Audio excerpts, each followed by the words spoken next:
기도 제목을 다시 만들어서 드렸습니다. 참고하시고요. 김계복 자매님은 입원했다가 이제 퇴원하셔서 지난 주일날 오후에 나오셨는데 아주 폐가 굉장히 약하대요. 그래서 그런 상태에 있고요. 위에서 기도해 주시고 김계복 자매님 기도 제목이 두 개가 있잖아요. 직장 미국으로 발령이 나지 않고 한국에서 계속 섬길 수 있도록 그렇게 기도를 해달라고 부탁한 겁니다.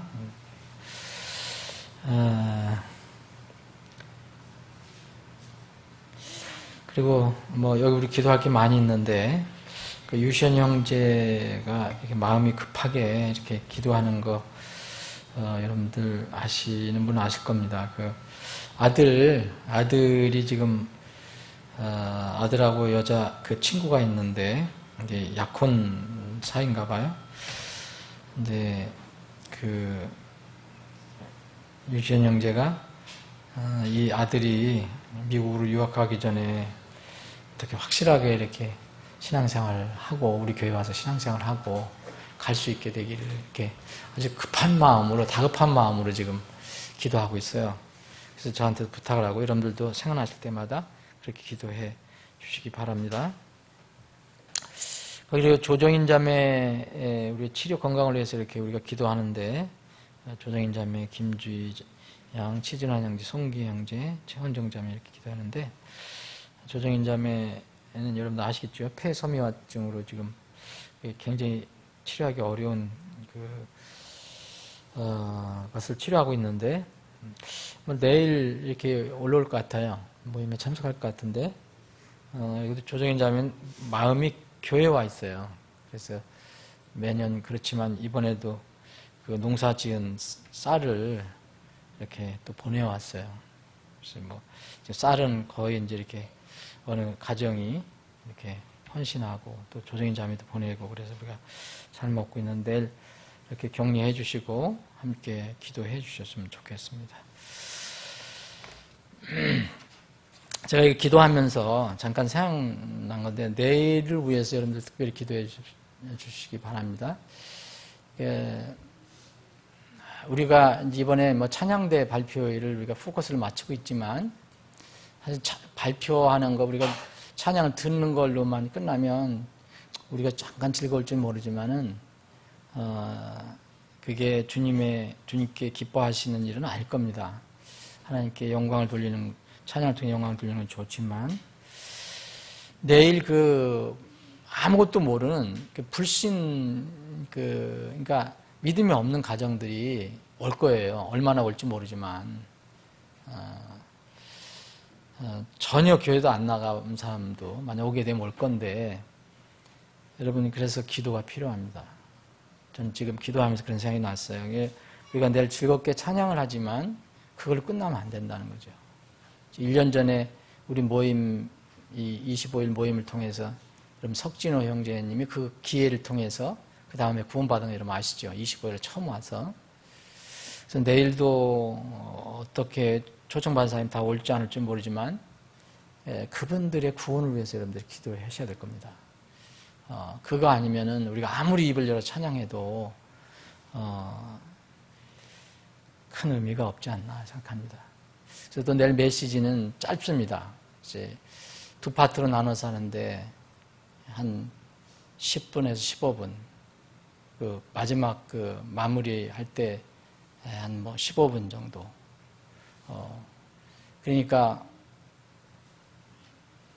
짧은 시간에 이분들이 말씀을 잘 듣고 성령 하나님께서 강하게 마음을 움직여 주셔서 이제 죄인임을 알게 되고 그 문제를 해결할 수 있는 그런 노력을 그 마음에 어떤 감동이 있어야 됩니다.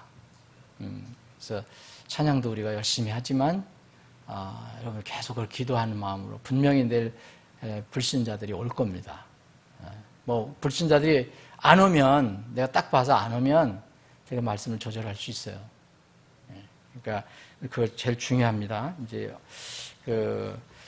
임선우 목사님이 이렇게 초청한 분들도 올 거고, 근데 그분들을 하여튼 그리고 우리가 잘 아는 분들도 오실 수 있어요. 근데 그분들 아직도 구원을 못 받은 분들, 그러니까 오늘 저녁에 여러분들 기도해 주시고 내일도 그러한 마음으로 이렇게 참여해 주셨으면 좋겠습니다. 지금 기도하면서 그런 생각이 강하게 또 왔어요. 오늘 함께 말씀 나눠보겠습니다. 오늘 요한복음 14장 마지막 부분까지 보겠습니다.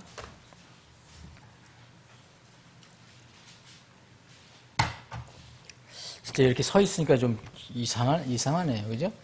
뭐가 좀. 나도 키가 크죠?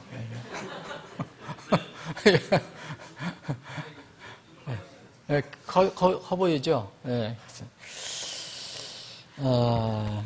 오늘 요한복음 14장, 이제 멀어지니까 눈이 더 침침한 거예요. 이제 27절부터 31절까지 오늘 다 보겠습니다. 그리고 이제 새해는 이제 15장부터 보겠습니다. 다음 주 수요일은 마침 12월 30일이기 때문에 송구영신 예배를 드린 날이기 때문에 뭐 이런 식으로는 우리가 기도회를 못 하고요.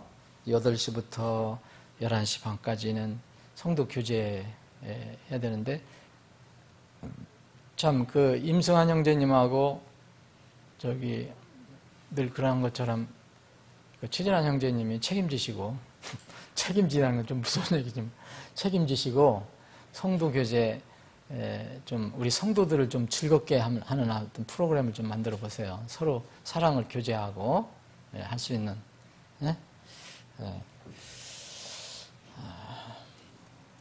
27절부터 제가 읽겠습니다. 내가 너희에게 평안을 남기노니 곧 나의 평안을 너희에게 주노라. 세상이 주는 것과 달리 내가 너희에게 주노니 너희는 마음에 근심하지도 말고 두려워하지도 말라. 내가 너희에게 말한 것, 내가 갔다가 너희에게 다시 오리라 하는 것을 너희가 들었나니 너희가 나를 사랑하였다면 내가 아버지께 가노라 하고 말하였으므로 기뻐하였으리라. 이는 내 아버지께서 나보다 크시기 때문이다. 이제 그것이 일어나기 전에 내가 너희에게 말한 것은 그것이 일어날 때에 너희가 믿게 하려 함이라. 이제부터는 내가 너희와 많이 말하지 아니하리니 이는 이 세상의 통치자가 오기 때문이니라. 그는 내 안에서 아무것도 취하지 못하느니라. 취하지 못하느니라라고 번역을 했는데요. 직역을 하면요, 그는 내 안에 아무것도 가지고 있는 것이 없느니라 이렇게 되어 있습니다. 그러니까 그 마귀는 예수님, 그때 당시 예수님과 같이 나눌 수 있는 게 아무 없다는 겁니다. 다만 내가 아버지를 사랑한 것과 아버지께서 내게 명령을 주신 대로 내가 행하는 것을 세상이 알게 하려 하노라. 일어나라. 우리가 여기를 떠나자 하십니다. 저는 이 부분을 그 계시와 평강이라는 제목을 달아봤습니다. 계시라는 것은 미리 알려주신 것을 얘기하죠. 이제 앞으로 일어날 것을 미리 알려주신 것을 계시라고 합니다. 이 계시와 평강, 이 계시는 평강과 여기 관계가 있음을 알려줍니다. 주님께서 장차 이제 제자들을 위해서 무엇을 어떻게 하실 건가, 이것을 계시해 주시면서 이제 근심하지 말라고 이렇게 권면해 주셨습니다. 그게 요한복음 14장 1절부터 3절 아닙니까? 주님께서 약속하신 평안, 여기에 이제 27절에 보면 평안을 이제 남긴다는 말은 예수님께서 뭐 준다는 말씀인데, 예수님께서 이제 곧 이 제자들을 떠나시거든요. 떠나신 그런 뜻이죠. 떠나시면서 남겨놓고 가신다는 거예요. 그러니까 이 주님께서 약속하신 평안이 여기 나옵니다. 근데 내가 너에게 평안을 남기노니 곧 나의 평안을 너에게 주노라. 그랬으면서 세상이 주는 평안과 주님께서 주시는 평안, 이것을 대비를 하십니다. 그래서 세상이 주는 평안, 세상이 주는 것도 있긴 있다. 근데 이것은 영원하지 않다. 일시적인 것이다. 내가 너희에게 주는 것은 세상에 주는 것과 다르다. 그러니까 근심하지 말고 두려워하지도 마라. 내가 떠나지만. 그런 말씀입니다. 주님께서 약속하신 것은 이렇게 세상이 주는 외적인 평안, 또 환경적인 평안, 그런 것을 말하고 계시지 않습니다. 여전히 우리가 살아갈 때에 우리 바깥에서는 환경과 상황 속에서 어떤 고통스러운 일이 일어날 수 있고요. 또 우리 마음 안에서 무엇인가 어떤 일로 인하여 근심과 걱정이 사라지지를 않습니다. 이런 제자, 지금 이 제자들은 그런 상황이 지금 있거든요. 이제 마귀가 늘 이렇게 공격을 하고요. 또 세상의 어떤 믿음 때문에 이제 어려움을 당할 수도 있고요. 근데 또 더군다나 스승, 주님이 떠난다고 그러니까 마음에 늘 걱정과 근심이 생긴 거예요. 이런 상황에 있는 제자들에게 지금 주님께서 이 평안에 관해서 말씀하셨습니다. 이 평안은 주님께서 말씀하신 평안, 주님께서 주시고자 하는 이 평안은 어떤 평안입니까? 지금 주님께서 대비하신 것처럼 세상에서 얻을 수 있는 평안하고는 다르다는 거죠. 세상에서 얻을 수 있는 평안은 주로 재물, 그죠? 재물을 얻는다든지, 뭐 성공을 한다든지, 뭐 세상에서 잘 된다든지, 뭐 어떤 그 위치를, 지위를 찾는다든지, 뭐 이름이 많이 알려져서 사람들에게 뭐 좀 인정을 받는다든지, 이럴 때 이렇게 마음에 뭐 기쁜 평안이 있죠. 근데 그것들은 이제 잠시 그런 것이지 영원하지 않습니다. 그런데 주님께서 주시는 것은 지금 제자들이 밖으로는 어려운 고통의 상황이고 내적으로도 뭔가 마음에 근심이 있어도 주님께서 주시는 이 평안은 세상이 주는 것과 달리 영원하고 안정된 그런 평안을 말씀하고 있습니다. 주님께서 제자들에게 약속하신 평안은 하나님의 말씀을 믿는 믿음에서 오는 평안입니다. 죄인이 구원받아서 하나님과 화해하고 자녀가 되면 하나님이 우리 아버지가 됩니다. 그렇게 되면 이제 나의 아버지가 누구냐? 나의 영적인 아버지가 누구냐? 바로 하나님이시다. 그 하나님이 모든 만물, 환경을 다 통제하시고 주장하시는 분이라는 것 우리가 알게 되죠. 그리고 나는 그러한 분의 자녀라는 것을 분명히 인식하게 됩니다. 이 사실, 이런 사실을 인식한 데서 오는 평안입니다. 여러분, 다니엘의 그 세 친구가 이제 용광로 속에 들어가기 전에 가졌던 평안은 바로 이런 평안입니다. 그분이 어떤 분인가를 알잖아요. 자기 하나님이 누군가. 그분이 나에게 어떻게 무슨 일을 하실 것이며 나와 무슨 관계가 있는 것인가. 나는 그분의 분명한 자녀라는 것을 이게 인식하는 그런 상황 속에서 오는 평안입니다. 그래서 우리가 어떤 상황에 처하든지 이 분명히 우리가 아버지라고 부르는 그 하나님이 어떠한 분이시고 또 나는 그분과 어떤 관계에 있는가, 내가 그분의 아들이다, 자녀라는 것을 분명히 인식하면, 흔들리지 않으면 주님께서 주시는 평안을 우리가 누릴 수가 있습니다. 이 평안은 물론 육체에서 나온 평안 아닙니다. 믿음에서 오는 영적인 평안입니다. 육체는 아무리 힘들어도 마음에 평안이 올 수가 있어요. 이 평안은 예수님께서 육체로는 제자들의 곁을 떠나서 하늘의 아버지께로 가신다가 해도 기뻐할 수 있는 마음의 평안입니다. 여기 28절이 그래서 내가 갔다가 너희에게 다시 오리라 이렇게 내가 너희에게 말한 것 너희가 들었다. 너희들이 나를 사랑하였다면 내가 아버지께 가노라 말했으면 너희들이 기뻐할 것이다. 지금은 당장 예수님이 내 곁을 떠나서 불안하기도 하고 걱정이 되지만 오히려 가신다는 게 아버지께 가신다는 게 평안하고 마음에 기쁨이 온다는 것입니다. 예수님께서 제자들을 떠나서 하늘로 가시게 됐습니다. 이제 물론 이제 15장에서 또 교훈하시고 여러 가지 교훈을 하신 뒤에 이제 십자가에 달리러 가시지만 예수님께서 이 제자들을 떠나서 하늘로 가시는 그 자체가 과연 제자들이 지금 생각하는 것처럼 그렇게 걱정, 근심할 것이냐. 오히려 제자들에게 유익하다고 주님 말씀하십니다. 여기 29절에 보면 이제 그것이 일어나기 전에 내가 너에게 말한 것은 그것이 일어날 때 너희가 믿게 하려 함이라. 여러분, 제자들이 믿음을 떠나서는 살 수가 없잖아요. 제자들은 믿는 자들입니다. 믿는 자들이 무엇을 또 믿어야 한다고 지금 여기 얘기하고 있습니까?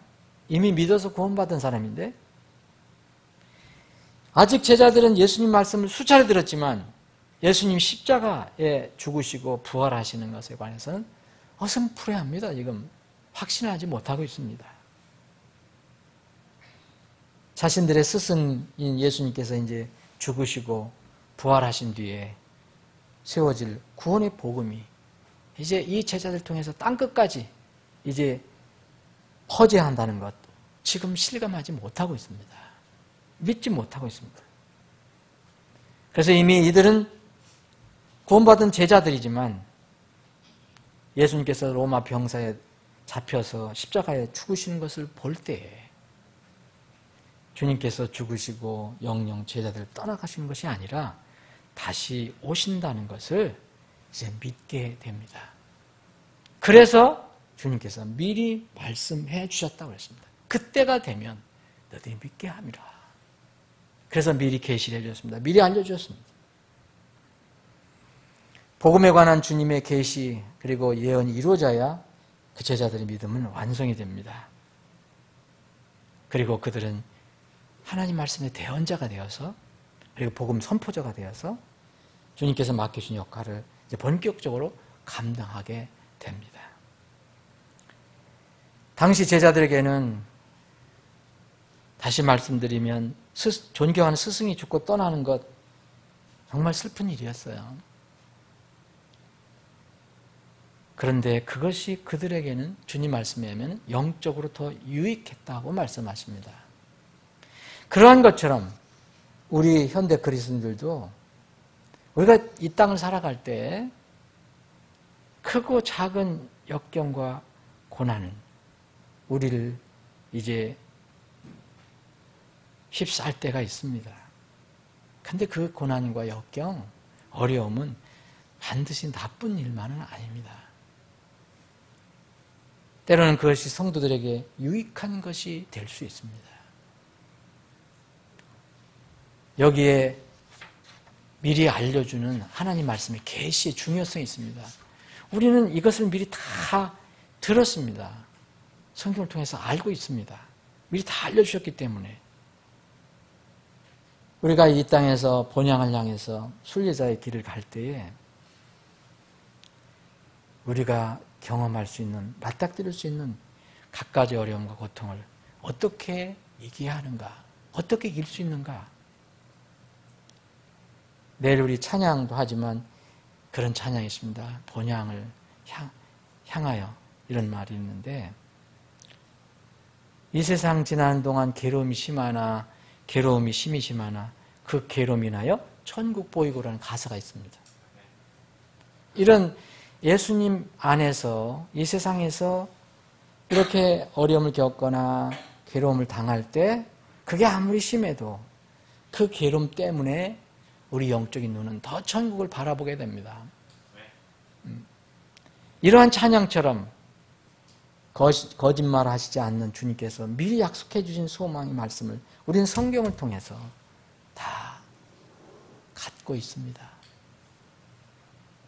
그 성취의 때를 상호하기 때문에 미리 계시받은 하나님의 말씀을 우리는 알고 그것을 소유하고 있기 때문에 이 세상 지나는 동안 어떤 괴로움이 와도 고통이 와도 시험이 와도 우리는 그 미리 계시해 주신 말씀을 붙들고 이길 수 있습니다. 무엇을 이기겠습니까? 진정한 평안은 주위 환경과 조건이 변한다고 변하는 것이 아닙니다, 여러분. 우리가 어려운 환경 이렇게 당하다가 그 환경이 해소가 됐다고 여러분 영원한 평안이 여러분들 마음에 옵니까? 그렇지 않습니다. 결국 하나님께 주신 평안이 우리 마음에 들어와야 됩니다. 주님께서 주시는 이 평안, 세상이 주는 것과 달리 주님께서 주시는 것은 우리의 마음속에 있는 모든 걱정, 근심을 미루어두고 평안한 마음을 갖게 합니다. 세상이 주는 것과 다른 이 주님께서 주시는 진정한 평안은 우리 그리스도인들이 왜 누리지를 못하느냐. 우리가 사실 다 가지고 있는데, 말씀도 가지고 있고 계시도 받아 있고 소망을 가지고 있는데 왜 우리가 이 주님께서 주시는 이 평안을 우리가 누리지 못하느냐. 우리 성도들이 오직 주님만 바라보지 못하기 때문에 그렇습니다. 이 평안은 주님께서 주신 이 평안을, 진정한 평안을 주신 주님, 그 주님만 바라볼 때, 성도들이 바라볼 때 그 평안이 유지됩니다. 그게 없어지는 것은 아닙니다. 그런데 우리가 누리지를 못합니다. 있어도 누리지 못합니다. 이사야서 26장 3절에 보면 주께서는 생각을 주께 고정시킨 자를 완전한 평강으로 지키시리니 그랬습니다. 자, 우리 눈이 주님께 이렇게 고정되었을 때 어떤 환경이 오더라도 어떤 조건이 있더라도 평강이 우리 마음에 있습니다. 이는 그가 주를 신뢰하기 때문이다 그랬습니다. 그런데 주님께 고정되어야 할 우리 눈이 수시로 변하는 주위 환경과 조건을 바라보면 그 평안은 없어지는 건 아니지만 여지없이 우리 마음속에서 깨져버리고 세상의 휩쓸림에 빠져버리고 맙니다. 이 신뢰를 잘 들어준 것이 마태복음 14장에 있는 말씀입니다. 예수님을 바라보지 않고 베드로는 흉흉한 파도치는 이 바다를 바라봤을 때 평안히 잘 가다가 그는 갑자기 파도 속으로 빨려 들어갑니다. 떨어집니다. 그 원리는 아주 간단한 겁니다. 이게 뭐 기적이냐 아니냐 따질 거 없습니다. 베드로가 자신의 구원자, 주인이신 예수님을 바라보고 갈 때는 세상 모든 환경이 아무것도 그를 위협하지 못합니다. 여전히 그 파도 속에 있고 그 바다를 건너지만 여전히 베드로는 안전하게 주님 향해서 걸어갑니다. 그런데 그가 눈을 주님으로부터 돌려서 바다를 바라봤을 때, 파도를 바라봤을 때 그는 여지없이 바닷물 속으로 빠지게 됩니다. 이 세상의 통치자가 우리를 아무리 괴롭혀도 예수님과 아무것도 나눌 수 없었던 것처럼 예수님 안에서 뭘 마귀가 나눌 게 있겠습니까? 우리가 이 세상에서 이 세상의 통치자로 인하여 어떤 어려움을 겪는다 하더라도 구원받아 하나님 자녀가 된 우리와는 그가 아무 상관것이 없습니다. 우리 영혼은 절대로 손을 대지 못합니다. 사랑하는 여러분, 여러분은 세상이 주는 평안이 아니고 주님께서 주시는 평안을 진실로 마음속에 가지고 있는가? 그렇다면 주님께서 제자들에게 이렇게 이야기합니다. 먼저 나의 평안을 너에게 주노라 이렇게 하시고 여전히 그 환경은 어려운 환경이지만 주님께서 곧 십자가에 가서 고난을 받으셔야 되지만 무언가를 할 일이 있기 때문에 주님께서는 제자들에게 얘기합니다. 일어나라. 우리가 여기를 떠나자. 이렇게 얘기하십니다. 이렇게 제자들에게 주님께서 말씀하신 것처럼 우리도 어떤 환경 속에서도 주님과 함께하면 그분과 갈 곳이 있습니다. 이게 주님께서 우리에게 주신 지금 명령입니다. 우리 눈에 주님 보이시지 않지만 주님은 우리와 늘 함께 하신다고 그랬습니다. 주님께서 여기서 말씀하실 때 일어나 너희들 여기를 떠나라 아니고 우리가 너희와 너희 제자들 너희들과 내가 하나가 돼서 여기를 떠나자 얘기합니다. 같이 동행하자는 겁니다. 제자들과 함께 가셨습니다. 주님께서 함께 가시자고 하는 곳, 우리가 그곳을 함께 주님과 함께 일어나서 가는 것입니다. 이 말씀 뭡니까? 주님께서 하실 일이 있고 우리에게 맡겨주신 일들이 있다는 겁니다. 그분께서 그들에게 이르시되 너희는 온 세상에 가서 모든 피조물에게 복음을 선포하라. 제자들에게 말씀하셨습니다. 우리가 이제 2015년을 맞이합니다. 2015년을 향해서 주님과 함께 여전히 길을 떠나야 합니다. 우리만 외롭게 가는 것이 아닙니다. 우리의 주님께서 언제든지 어디든지 우리와 함께 하신다고 약속하셨습니다. 그래서 우리는 믿어야 합니다. 그러면 너희는 가서 모든 민족들을 가르치고 아버지와 아들과 성령의 이름으로 그들에게 침례를 주며 내가 너희에게 명령한 모든 것들을 그들에게 가르쳐 지키게 하라. 중요한 건 그 다음이죠. 보라, 내가 세상의 끝까지 항상 너희와 함께 있으리라가 합니다. 그거 바꾸라고 그랬죠? 있느니라. 항상 있느니라. 그때나 지금이나 항상 있습니다. 그래서 이런 것을 알면 우리는 불안하거나 두려워하거나 이럴 필요가 없다는 거죠.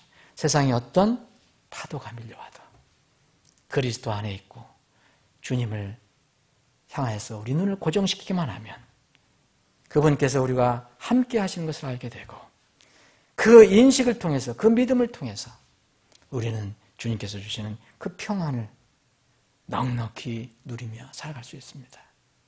부디 이 평안이 이제 새해를 맞이하는 이때 이제 또 한 해를 보내고 새해를 맞이하는 이때 여러분들 안에 정말 충만히 임하길 바랍니다. 평안의 저녁이 되시길 바랍니다. 기도하겠습니다.